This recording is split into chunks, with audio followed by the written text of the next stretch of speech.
What's going on YouTube? It's Will with POORBOYZ. I'm here with my head mechanic and little brother Tristan. Tell him what we're going to do today. Today we're going to be showing you how to remove the intake manifold, so let's jump into the process. To start the process, what we're going to be doing is we are going to be removing this hose next to the throttle body. So let's go ahead and remove that and move that out of the way. Next, what you're going to want to do is, you see this wire, you're going to want to push down and pull to remove it. Then you're going to want to remove these two 8mm bolts from the purge valve and pull the purge valve up.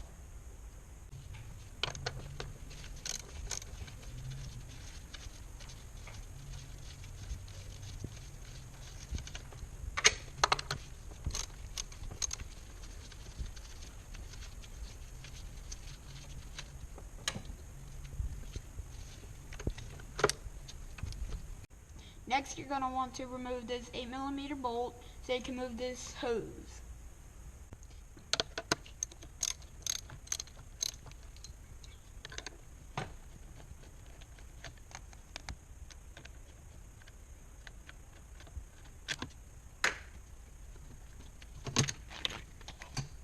Next, you're going to want to remove your intake tube.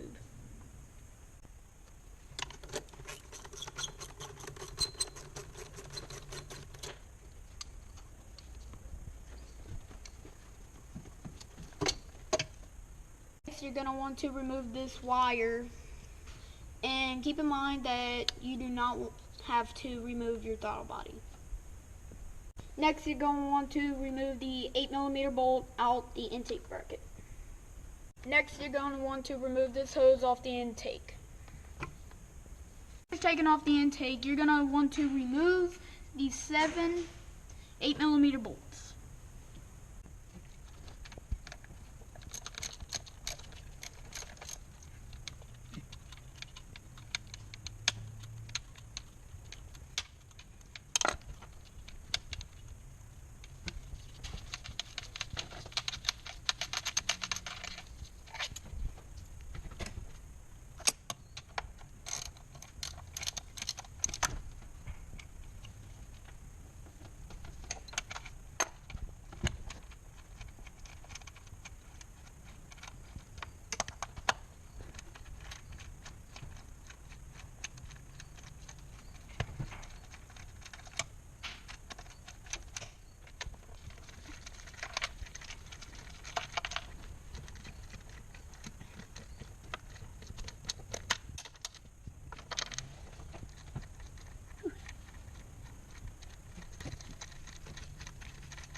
Grab it too. Guys, this concludes our video for the day. Thank you for watching. Make sure you drop a like below and hit that subscribe button. Check down below for some step-by-step instructions, and check with our sponsors for some cool merch.